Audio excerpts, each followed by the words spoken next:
एक श्री दाम नाम के भगत थे, श्री दाम नाम था उनका।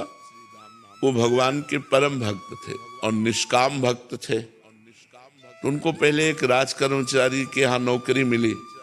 उनकी निष्कामता देखकर मंत्री जी ने अपने पास रख लिया और निष्कामता और प्रवीणता देखी तो बादशाह के सामने पेश कर दिया।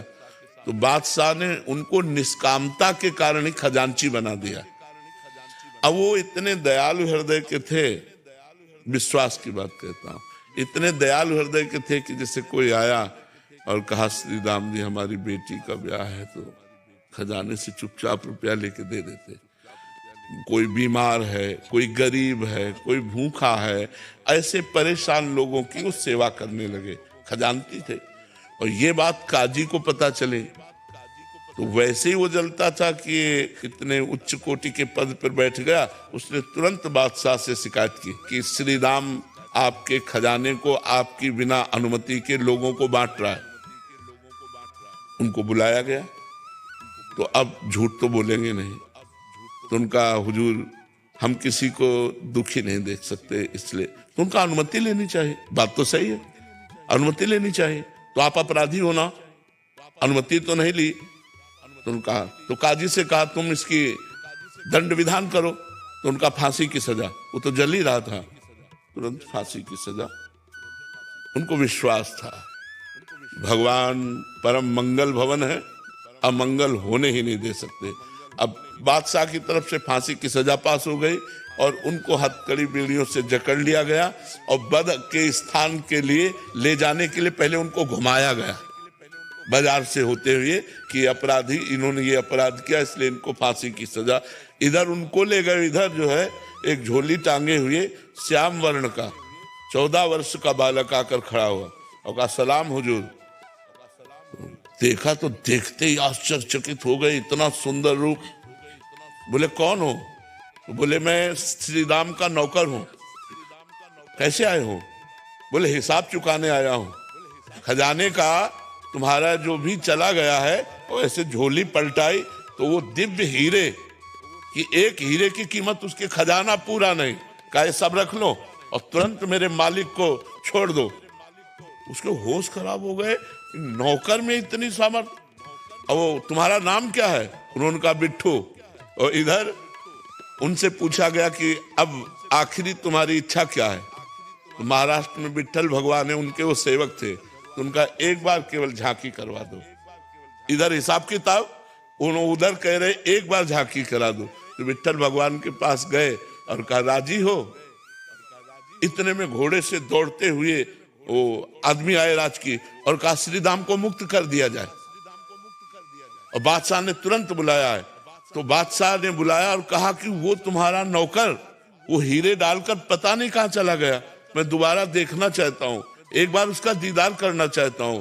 तुम इतने धनी थे, हमें क्या पता कि हम तुम्हारे गुलाम बन सकते हैं, ऐसे हीरे तुम्हारे पास हैं, तुम्हारा नौकर लेकर के आया, तुम पहले क्यों नहीं बताया? तो उनका हुजूर हम आपके ही नौकर हैं, हमारा कोई नौकर नहीं है, आप विश्वास मान। बोले कैसे विश्वास मान? वो कह के गया।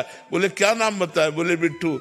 अरे बोले महाराज वो हमारे विट्ठल भगवान है, वो हमारे इष्ट है, वो इसलिए तो वो रो पड़ा। उसने कहा एक बार दीदार करा दो। बोले हमारी सामर्थ्य नहीं, वो स्वतंत्र है, अगर वो चाहे तो दर्शन दे सकते। मैं तो विश्वास कि जो मैं धर्म का कार्य कर रहा हूं, भले फांसी मिली है लेकिन भगवान मेरी रक्षा करेगा। तो भगवान ने रक्षा की कि नहीं? हमारी अंतिम स्थिति तक विश्वास नहीं टूटना चाहिए। हे भगवान मुझे ऐसी सामर्थ्य प्रदान कीजिए कि किसी भी परिस्थिति में मेरा विश्वास न टूटे, मेरा विश्वास पूरा। जैसे एक जमींदारी पहले चलती थी तो बड़ा अत्याचार करते थे गरीबों के ऊपर जमींदार लोग। तो एक गरीब केवट था, तो उसने कुछ रुपए अपनी बेटी के ब्याह के ले लिए थे। तो साल 2 साल में मेहनत करके पैसा एकत्रित किया और जमींदार को दे दिया, जाके अपनी खेती से कमा के। जमींदार ने वो रुपया लिया और फाइल से नाम नहीं काटा, कर्जा का जो हिसाब था वो काटा नहीं। 2-4 महीने बाद उसके आदमी गए और कहा जमींदार साहब ने बुलाया है। तो जमींदार ने कहा कर्जा दीजिए। तो उनका साहब हम तो दे गए थे आपको। अरे बोले व्यर्थ की बात करते हो, हमारी कॉपी में वैसे लिखा, अभी कटा नहीं। बोले आप अब ना काटो तो आपकी बात, वैसे तो हम दे गए थे। अब वो जमींदार अपने हठ में, वो अपने हठ में, तो जमींदार ने रिपोर्ट कर दी और वो मुकदमा पहुंचा। जमींदार ने रजिस्टर पेश किया, पूरा जुर्म करते। अब वो गरीब आदमी, उसने कहा साहब हमने दे दिया है। तो बोले गवाही?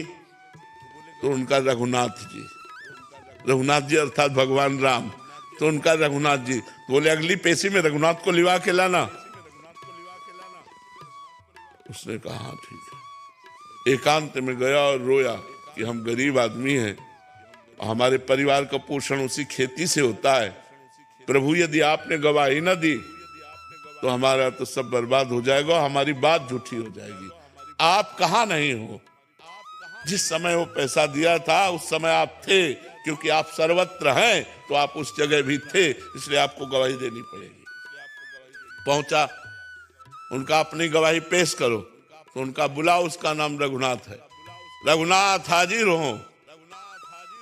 लाठी टेकते हुए आए और जमींदार से कहा 100 का नोट हुआ, 200 का नोट हुआ, इतने सोने के सिक्का उस जगह तुम्हारे रखे, वो इसी के तो दिए हुए हैं, हमने देखा। उसके होश उड़ गए, उसके होश उड़ गए कि ये तो बिल्कुल। और अब जमींदार की भगवान के सामने हिम्मत नहीं, जब आंख में आंख डाल के बात की ना तो उसकी हिम्मत नहीं। बोले हाँ हाँ हाँ हाँ। तो 420 में जमींदार के ऊपर दंड जुर्माना लगा और वो छोड़। विश्वास कि भगवान है, मेरी रक्षा करेंगे, भगवान है, मेरा सहयोग करेंगे। दृढ़ विश्वास, किसी भी स्थिति में विश्वास ना टलने पावे, ऐसी शक्ति हमें दे न दाता, मन का विश्वास कमजोर होना। हर स्थिति में भगवत विश्वास बना रहे।